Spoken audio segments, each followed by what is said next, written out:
모여서 주 안에서 교제하는 것입니다. 여기 구체적으로 나왔습니다. 말씀을 듣고 예수 그리스도의 이름으로 세례를 받고 모든 죄 용서함을 받는 것입니다. 그러면 죄 용서함을 받는 순간에 성령이 우리 안에 임하게 됩니다. 성령이 내 안에 오시면 우리는 새 힘이 생겨납니다. 이 새 힘이라는 단어가 두 가지 단어로 나타납니다. 다이내믹, 그 다음에 다이너마이트, 죄악을 깨트리고. 다이내믹이라는 단어는 꾸준히 지속된다는 뜻이에요. 주의 능력이, 주의 사랑이, 주의 영광을 돌리는 사람들이 꾸준히 이 사명을 감당하는 힘을 얘기합니다. 그리고 이 세상의 악한 마귀 사탄들을 이겨낼 수 있는 다이너마이트와 같은 역사가 나타나게 되는 거예요. 이 두 가지 힘이 바로 교회가 세워지는 거고 세계 선교를 감당하게 하는 것입니다. 초대교회 성도들을 보니까 먹고 교제하고 기도하고 우리 주님의 재림하심을 기다렸습니다. 하루에 돈 받는 자의 숫자가 3,000명이나 되었더라. 베드로가 설교를 하면 그 설교를 듣고 회개하고 성령 받고 하나님의 사람이 된 사람이 3,000명씩이 됐다는 거예요. 그래서 역사가들에 의해서 보면은 그 예수님의 살아생전, 예수님이 부활 승천하신 그 시대에 예루살렘과 온 이스라엘 전체의 70% 이상이 복음화되었다. 그러면서 갑자기 로마 군대가 이 세력이 안 되겠다 싶어서 큰 박해를 하고 이스라엘을 정복해서 이스라엘 사람들이 전 세계로 흩어지게 됩니다. 그 흩어진다는 말을 성서적으로 신학적으로 재밌는 단어를 썼어요. 막 흩어지는 사람들을 디아스포라라는 단어를 썼어요. 그 말의 뜻은 먼지처럼 흩어져 버린다, 그런 뜻이에요. 근데 하나님께서 이스라엘 백성들을 모여서 먹고 교제하고 감사하고 찬양하고 여기에 가만히 있는 것을 보시고, 저는 영적으로 볼 때 하나님께서 직접 하셨다고 생각합니다. 흩으시는 거예요. 막 흩으시는 거예요.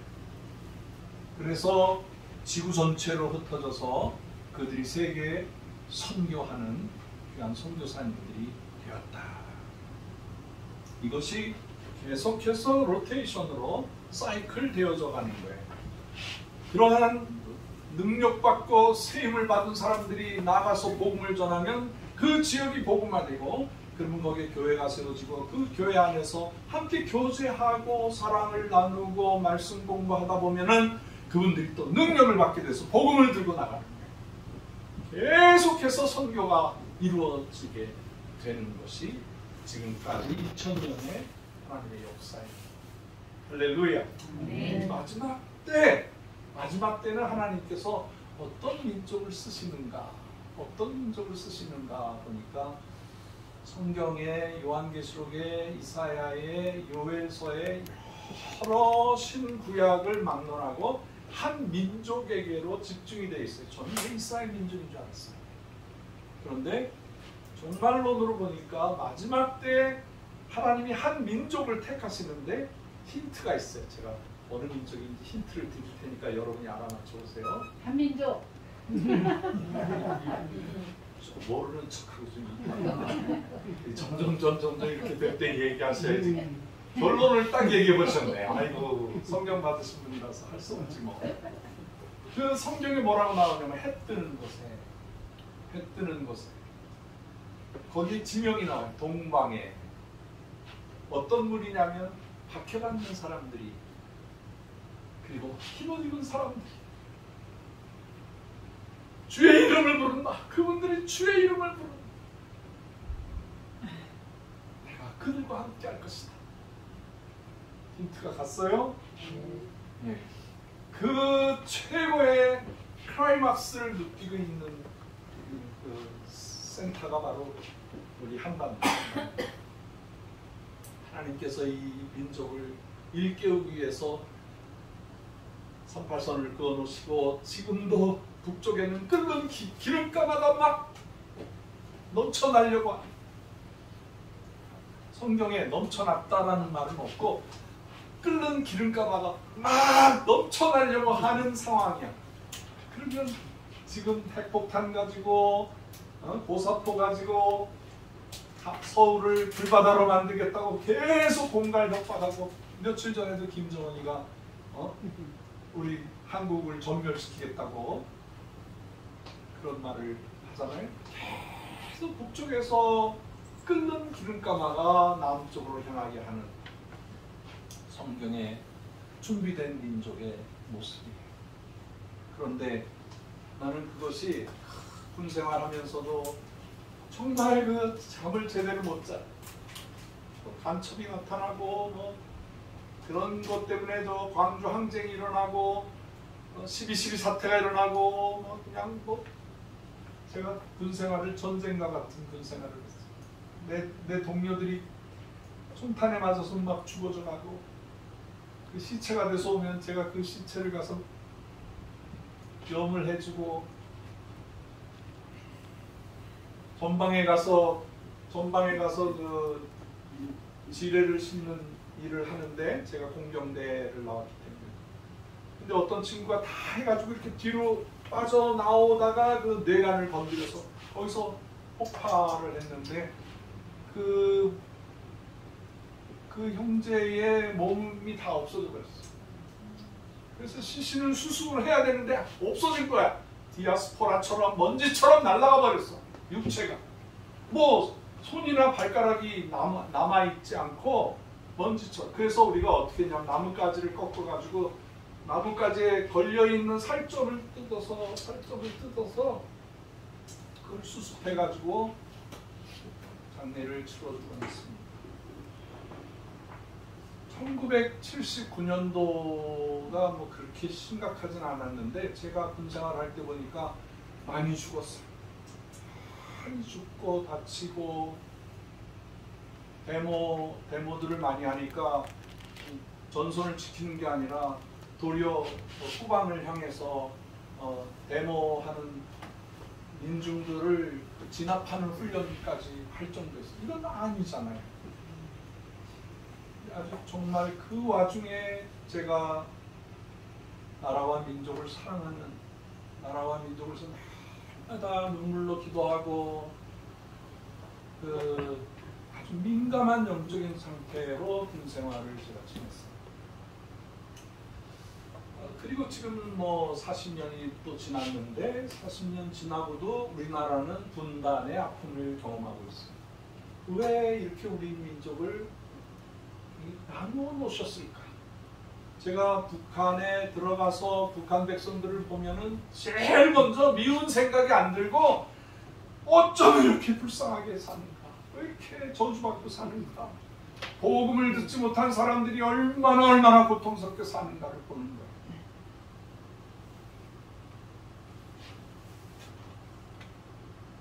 북한의 그 소년단 국민학교 아이들 소년단이 와서 이렇게 만경대를 관광을 하는데 내가 걔네들 귀여워서 이렇게 팔로 사진 찍자 그랬더니 외국에 오신 분인가 보다 그랬더니 다 선생님도 학생들도 막 그래서 어느 인민학교 몇 학년이냐 그랬더니 고등학생이야. 고등학생. 못 먹고 완전히 국민학교 2학년, 3학년밖에 안 되는 군대를 가야 되는데 이 아이들이 이제 중등 고등부라고 그래요. 그래서 17살이 되면은 중등 고등부를 다 졸업을 하고 대학 갈 사람은 대학 가고 군대 갈 사람은 군대 가고 일터로 갈 사람들은 일터로 그렇게 분류를 시키는데 그 군인에 들어가려면은 키가 1m 50cm는 돼야 돼.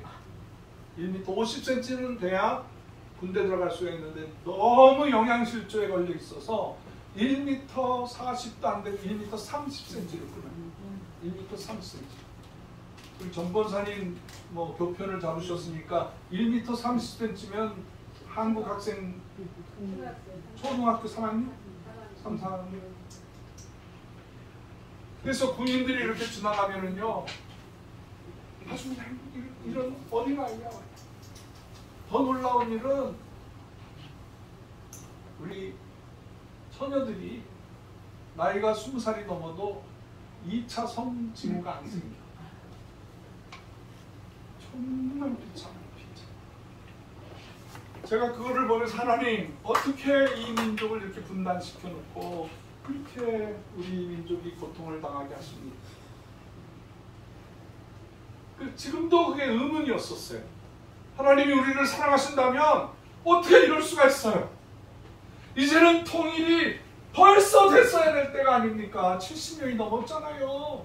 이스라엘 백성들도 70년 만에 바벨론 유스 노예사에 살다가 70년 되면 되돌려 주시지 않으셨어요? 우리 민족 좀 제발 좀 통일시켜 주세요. 그 간절한 소원이 있었는데요. 최근에 하나씩 수수께끼 같은 것들이 풀어지기 시작합니다. 그게 뭐였냐면 며칠 전에 우리나라에서 KF 코리안 플라이트 한국 항우해서 초음속 제트 비행기를 만들었어요. 보셨죠? 그게 거의 뭐 김대중 시절에 그 프로젝트를 세웠는데 미국 사람들이 기술을 안 가르쳐 주는 거예요. 그래서 어렵고 하는데 우리나라 기술로 비행기를 만들어야 되겠는데 뭐 F-50 모든 훈련기는 만들었어요. 근데 이제 초음속기를 만들려면 지구상에 초음속 제트기를 만들 수 있는 나라가 7개가 되고 지금 8번째. 우리나라가 8번째 만들어 놨는데 이게 미국에서 안 가르쳐 줬는데 한국 사람들이 머리가 얼마나 좋으냐면 그걸 다 체득을 해가지고 미국 비행기보다 더 좋게 만들어요. 그것을 보고 폴란드에서 이제 소련 군대가 우크라이나를 침략하고 난 다음에 그 다음에 침략할 나라가 몰도바, 그 다음에 폴란드, 그 다음에 저 발틱 3국, 그 다음에 그 스칸디나비아 반도에 있는 나라들, 그 중립국들인데 거의 다 공격하겠다는 거예요. 다 먹어버리겠다는 거예요. 자기들이 그 정도 능력이 된다고 생각을 하는 모양이에요. 그러니까 폴란드에서 우크라이나 사람들한테 소련제 무기 다 갖다 주는데도 불안한 거예요. 그러니까 미국한테 빨리 우리 무기 달라 했더니 미국은 재고가 없다는 거예요.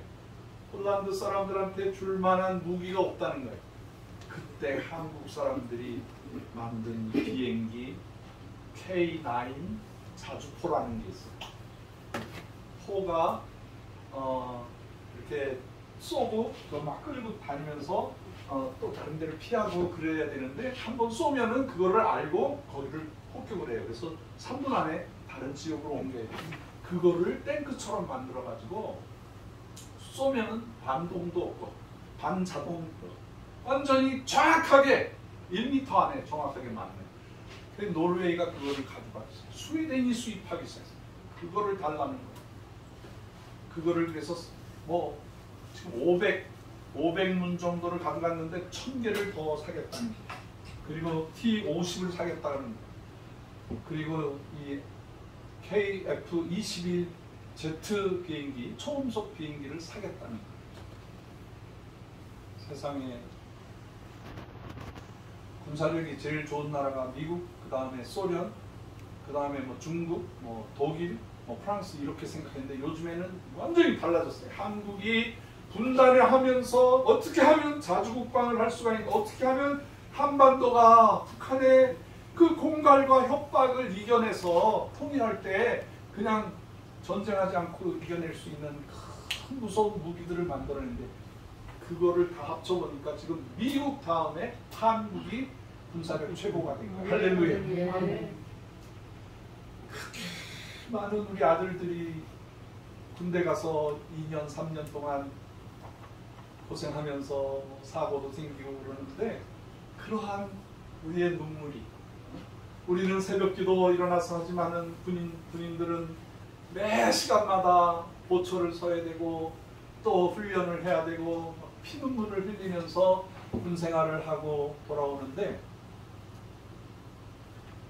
우리나라 남자들 거의 90% 다 군생활을 하잖아요. 제가 사우디아라비아의 그 안전담당관으로 가서 일을 할 때 그 뭐 몇천 명씩 일을 하는데 새벽에 전체적으로 일어나서 간단하게 몸을 풀고 얼른 쉬어! 차렷! 그 다음에 이제 뭐 안전 담당에 대한 얘기를 하면 이거는 완전히 특수부대 요원이야. 나이가 40, 50, 60 된 사람들도 완전 군인이야, 군인. 그래서요, 사우디아라비아 사람들이 이거 민간인이 온 게 아니라 전부 군인들이 왔다고 얘기해요. 그때 일을 얼마나 잘했냐면 하루아침에 건물 세우고 하루아침에 필요 없으면 없애버리고 이 사막의 나라를 완전히 복지국가로 만들어버렸어요.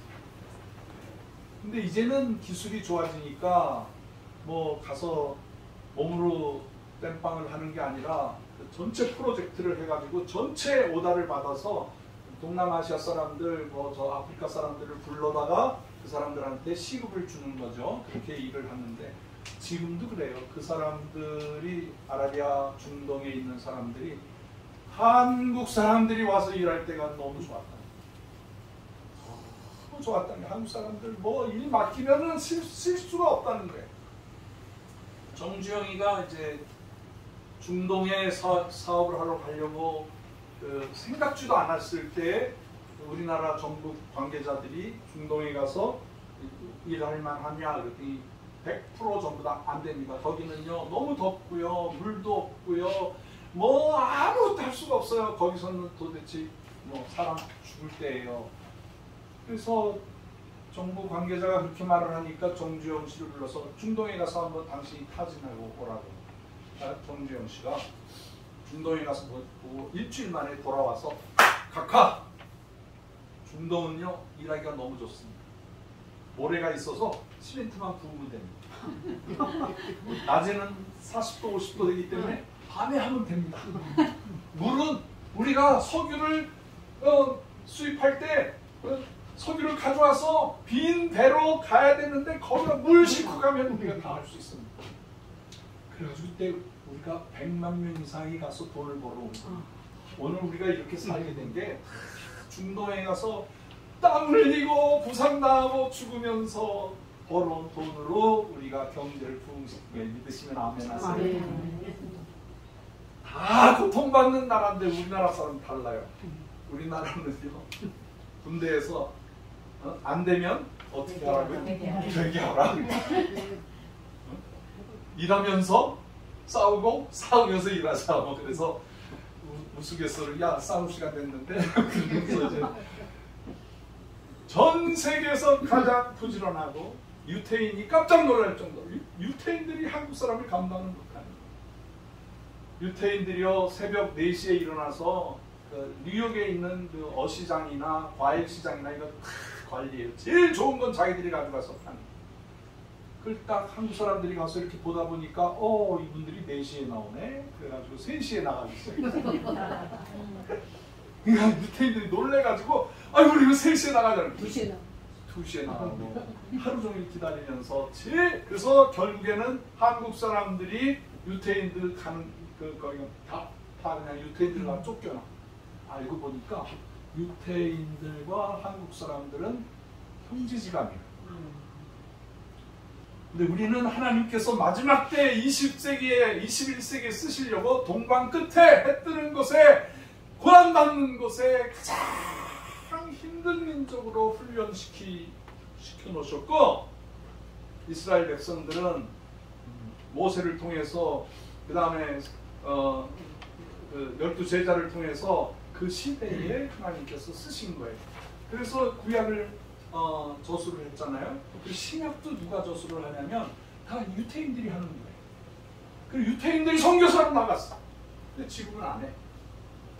지금은 이제 제2의 하나님의 택한 백성 이스라엘, 또 다른 이스라엘 한민족이 전 세계에 나가서 복음을 증거하고 인류를 이끌고 나가는 시대가 되었다는 거예요. 여러분 헝가리라는 나라 아세요? 헝가리? 배고픈 나라가 아니고 나라 이름이 헝가리야. 부다페스트. 그분들도 우리와 비슷해. 헝가리라는 단어가 한겨레하고 똑같아. 그분들이 우리 친척이야. 네. 더 놀라운 얘기 해드릴까요? 최근에 나온 얘기인데 영국의 엘리자베스 여왕이 은퇴를 앞두고 은퇴하려고 해요 지금. 그래서 뭐 은퇴를 어디서 하느냐 비밀 자료가 나왔는데 경상북도 안동입니다. 할만 어떻게 하셨어? 여러분도 다 알고 계시네. 근데 그 앵글로색슨족도 한민족의 피가 섞여 있다는 거예요. 유럽의 여러 종족들이 한민족의 피를 가지고 그동안엔 동방의 조그만 나라 무시했는데 세계에서 우뚝 솟아나니까 우리도 저 한민족의 피야. 그래서 우리 중앙아시아의 모든 5개 국가가 다 한민족하고 친척이라고 얘기해요. 터키 사람들, 터키를 요새 이름을 바꿨어. 응? 뭐 이상한 이름으로 바꿨어. 터키라고 하는 거는 그 칠면조를 터키라고. 서방 사람들이 우습게 알아가지고 그렇게 했는 터키 사람들 전투 잘해요. 옛날 모세가 출애굽할 때 히타이족이라고 터키 사람들이 얼마나 싸움을 잘했는지 몰라요. 이 터키 사람들이 한반도 가평이나 이런 6.25 때 와가지고요 후퇴가 없었어요. 얼마나 전쟁을 잘하는. 근데 이 사람들이요 우리를 형제라고 그래요. 교과서에 써 있어. 제가 터키에 가가지고 친해졌어요. 터키 사람들하고 금방 친해지고 뭐 노래 부르라고 해서 노래도 부르고 그랬더니 와 우리 형제라고 그러면서 한 50명이 둘러싸가지고 우리 할아버지가 한국 전쟁에 갔다 왔어요. 최고라는 거예요. 최고. 우리 터키 사람들은 교과서에 한반도에 사는 우리 코리아 사람들은 우리와 형제이다 라고 역사 교과서에 쓰여 있어요. 그 사람들도 우리 사람들, 헝가리 사람들도 우리 사람들, 중앙아시아 사람들도 우리나라 사람, 저 시베리아에 사는 사람들도 우리나라 사람이라고, 만주에 사는 사람도 우리나라 사람. 요즘에는 한국이 잘 되니까 저 팔라우라는 섬에 있는 그 조그만 나라인데 거기에 징용을 나갔던 사람들이 이제는 큰 부자가 되고 자손들을 낳아가지고 팔라우가 이렇게도 안 되고 저렇게도 안 되니까 제주도 부속으로 넣겠다고. 전 세계가 스리랑카도 지금 경제가 다 무너지고 있는데 스리랑카 사람들도요 한반도 한국 사람들하고 친하게 지내겠다고. 우리 선교사님이 다 아시고 계시는데 제가 아리랑의 뜻을 찾아냈거든요. 아르라는 단어는 하나님이라는, 랑이라는 단어는 be with, 함께, 알이랑이라는 뜻인데 그럼 스리랑은 뭐냐? 스리랑을 찾기 위해서 제가 스리랑카에 가서 고승을 만났는데 다 물어봐도 모르더라고요. 스리랑이 무슨 뜻이냐 그랬더니 이 스라는 단어는 고상하고 신바랍고 고결하다는 뜻이 있다. 그래, 랑카라는 말은 무슨 뜻이냐? 땅이라는 뜻이. 그래서 스리랑카라는 말은 거룩한 땅. 근데 이 스라는 단어가 우리나라에 들어와 있어요. 우리 이렇게 비 오는 날 집 앞에서 비 맞으면서 이렇게 하시는 분을 뭐라 그래? 그걸 뭐라 그래? 스 들어와 있잖아. 우리나라 되게 성직자라는 뜻이었어. 그래서 스리랑이라는 단어도 거룩함과 함께 하나님과 함께라는 뜻이고 아리랑도 하나님과 함께라는 뜻. 그 스리랑카 사람들이 한민족과 친구라고 지금 나와. 목사님, 우리 선교사님 잘 됐어. 그지? 선교 기가 막히게 하시고.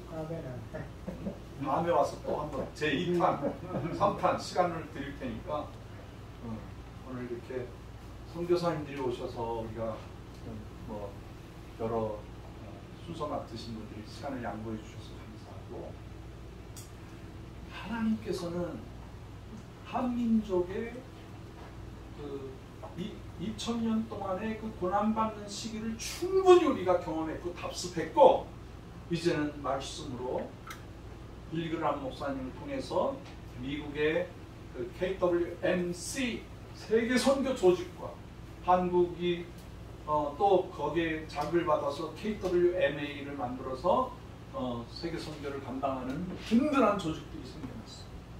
그래서 우리는 산발이에요. 선교사님들 3만 명의 힘과 한국의 교회들이 세계 선교하겠다는 것과 미주, 캐나다, 멕시코 모든 그쪽 이민자들이 모여서 세계 선교하겠다는 이 큰 산발이가 되어서 주님 재림을 앞당기는 땅끝 사역을 감당하게 되는 줄 믿으시기를 바랍니다. 그 와중에 우리 한민족 고구마 나눔 운동본부는 아주 단순하게 생겨났어요. 제가 그 러시아 선교를 30몇 년을 하다가 북한에 가게 됐어요. 북한에 가서 보니까 영양실조요, 저주받은 그 모습으로 살고 있는데, 그분들이 전략이 뭐냐면 절대로 외부 세력이 못 들어오게 하는 거예요. 네, 그래서 복음을 전하려고 하면 절대로 못 들어오게 하는 거예요. 한국 교회가 하려고 애를 썼어요. 그런데 그거 다 끊어요. 다 끊어.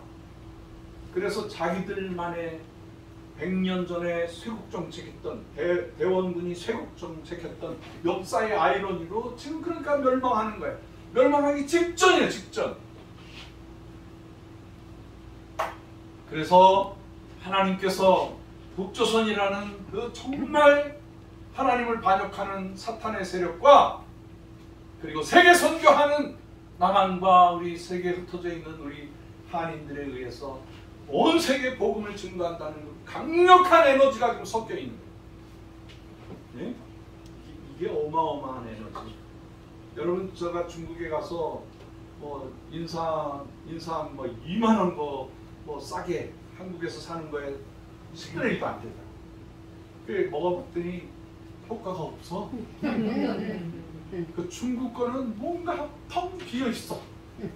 맛도 그렇고 영양분도 그렇고. 그러니까 중국 사람들이요, 자기네 땅에서 인삼해봐야 소용없으니까 개성 인삼, 한국 조선 인삼을 최고로 친 거야. 그거 먹으면 막 효과가 나타나니까, 효험이 생기니까. 사람도 그래요. 한반도라는 게 해양의 세력과 대륙의 세력이 휘몰아치는 어마어마한 에너지가 흐르는, 여러분, 한반도가 보통 땅이 아니에요. 한반도 남쪽에 지금 기름이, 황금이 막 새로, 옛날에 문을 열었던 탄광에서 다시 들어가 보니까 거기 황금이 더 많이. 지금 저기 그 옹진반도, 지금의 그 어디냐면은 백령도, 백령도에서 이렇게 보면은 그 앞에 그 심청이가 인당수에 빠져 죽은 자리가 있고, 거기 조금만 4km만 더 가면 절간이 있는데, 우리 청소년 시절 때 많이 들어본 절간이 있어요. 선불사 그 절이 있어요. 근데 거기서부터 평양을 꿰뚫어서 원산 그쪽까지 대각선으로 사우디아라비아에 있는 석유보다도 많은 석유가 묻혀있는. 그래서 제가 북한을 보면은요, 어떤 생각이 듭니까? 돈더미 위에 앉아있는 거지야. 자기가 어마어마하게 부자인데 몰라. 방법을 몰라. 이 세상에 가장 귀한 광물을 하나님께서 북한 땅에 가득 집어넣어줬습니다. 세상에서 제일 좋은 갈탄이 나와.